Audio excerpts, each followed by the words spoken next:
Hi, I'm Kirk Jowers, and welcome to the April 6th episode of the doTERRA COVID-19 series with Dr. Russell Osguthorpe, MD. Let's look at today's graphic from the World Health Organization. There are now 1,174,866 confirmed cases and 64,541 deaths. Yeah, numbers have shot up over the weekend for sure. The update for today and this weekend is that COVID-19 has now sickened more than 1 million people worldwide. 4 billion people, roughly half, a little more than half of the world's population, has been told to stay at home. Mm-hmm. Experts are warning that this week will be the toughest one yet for the United States. Mm-hmm. And as if to hearken that, the U.S. marked its deadliest day yet over the weekend with 1,344 deaths on Saturday. Yeah. Another very troubling development is that COVID-19 has reached a massive slum outside of Mumbai, which puts India at risk of being the next hotspot with many more challenges in containing Yeah, it. the reason why that's so concerning is just the density of the population. It's one of the reasons why New York is such a concern. It's one of the densest populations in the United States. Any place where people are stacked up on top of one another is going to be fertile ground for transmission of a respiratory virus. Right, and the WHO is also warning of an uncontrollable spread potential in the Middle East after some really troubling developments there over the last 2 or 3 days. Absolutely. The Centers for Disease Control and Prevention advised all Americans, even people who appear to be healthy, to cover their face with a mask or scarf before they leave home, and that is today's focus.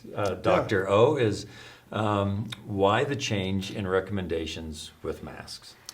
So what we actually asked people to do was to make these homemade masks. And these homemade masks, there's patterns that you can follow on the CDC website where this is a mask that was made following that pattern by folks here at doTERRA. That's a cloth mask? Okay. It's a cloth mask. And that mask will effectively catch all of those particles. In articles published in JAMA, Lancet, New England Journal of Medicine, published on the CDC's MMWR, we know that the virus can be transmitted asymptomatically. And so when we learned that, this recommendation was made. And that's why the recommendations changed around masks. And so we're not saying that this is not the masks that we would use in a hospital. Right. But these are masks But that's the point, is that we aren't going to steal from that. We're not going to be part supply, of the problem. Right. We make our own, and so we're part of the solution. Exactly. We'll be part of the solution. And these actually do work at catching virus particles that you would spread by speaking, breathing, talking, interacting with people at close range. Now that everyone is going to wear masks in public, obviously not necessarily when you're at home or when you're... Correct.